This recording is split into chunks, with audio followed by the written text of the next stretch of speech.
mga teachers, kabantay mo, nagadaghan ng mga bata nga absinos karon.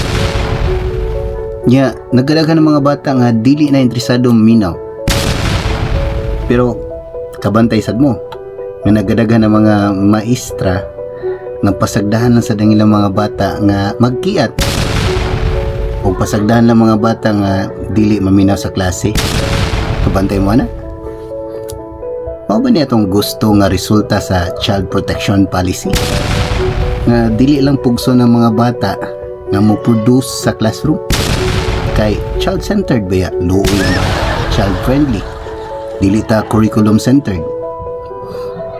Kung mao na, anong may buong mata gamay tagkuha sa PISA?